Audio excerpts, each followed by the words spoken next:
جول جول جول جول حلو، جول حلو محمد عثمان، عكسيه من اخوه، عكسيه من اخوه عبد العزيز لمحمد عثمان وفي المرمى جول.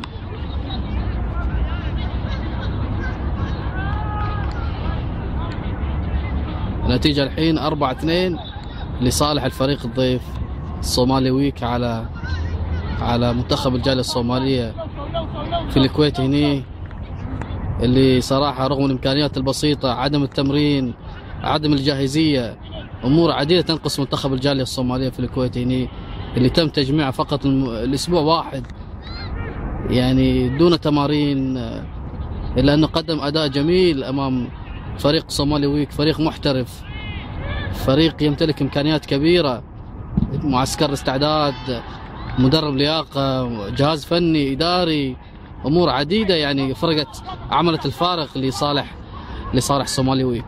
اوكي هجمه ثانيه، الثالث جول جول جول. الله الله الله الله الله يا عزوز، الله يا عزوز نمرة 10، عزوز يا عزوز يا عزوز يا عزوز، كان راح يحط الثالث، كان راح يخلص الفارق لصالح ليصير 3 أهداف ل4، لكن لا زالت النتيجة 4-2.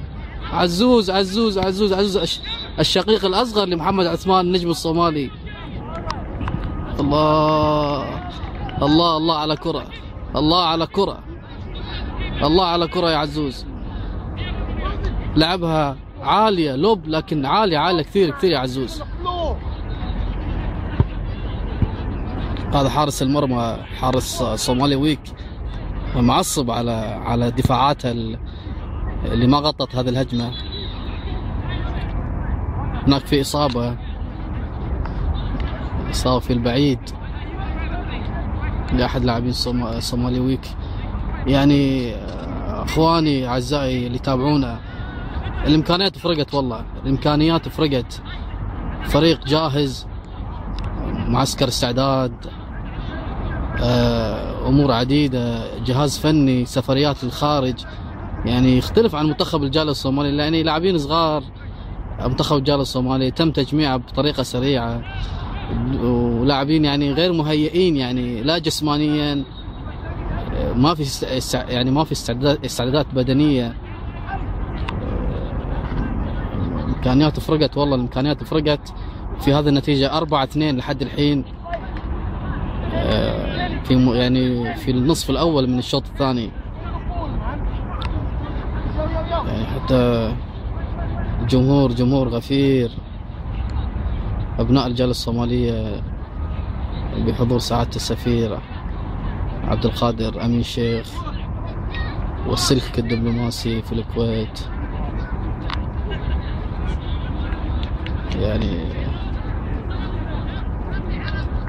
يعني قاعدين يتابعون هذه المباراة الشيقة والجميلة والأخوية بين أبناء الشعب الواحد. أبناء الصومال يجتمعون على أرض الكويت الطيبة، على أرض الصداقة والسلام. اوكي هجمة ثانية، هجمة في لمسة يد، بس لا الحكم يعني مع الأسف في ضربة جزاء الشوط الأول لم يحسبها، في أهداف من تسللات واضحة للفريق الضيف لم يحسبها، يعني لأنه ما ينفي.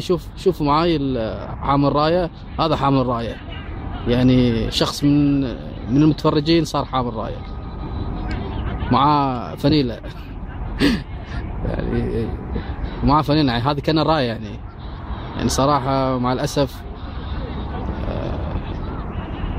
لم يكن هناك أي تحضير جيد لهذه المباراة. يعني حتى لو تشاهدون أعزائي، يعني حتى الجمهور، لو تشوفون الجمهور هنا، الجمهور الصومالي استولى على دكة بدلاء منتخب الجالية الصومالية، اللي انتقل، شوفوا وين انتقل للطرف الثاني، يعني انحاش منهم لأن ما في مدرجات مع الأسف، يعني ما في مدرجات لهذه الجماهير اللي استولت على الدكتين بعد، مو دكتين الفريقين، يعني مجالس البدلاء.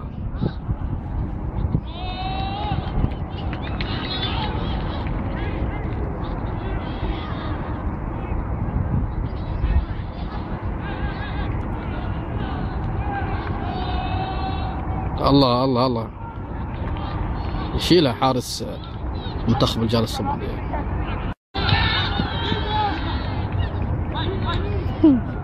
كرة خطيرة، انفرادة خطيرة لمحمد عثمان، لكن يسيطر على الحارس. الحارس باعتقادي انه نيجيري الاصل او جنوب افريقي الاصل، لا اعلم. حارس بنية جسدية ما شاء الله قوية.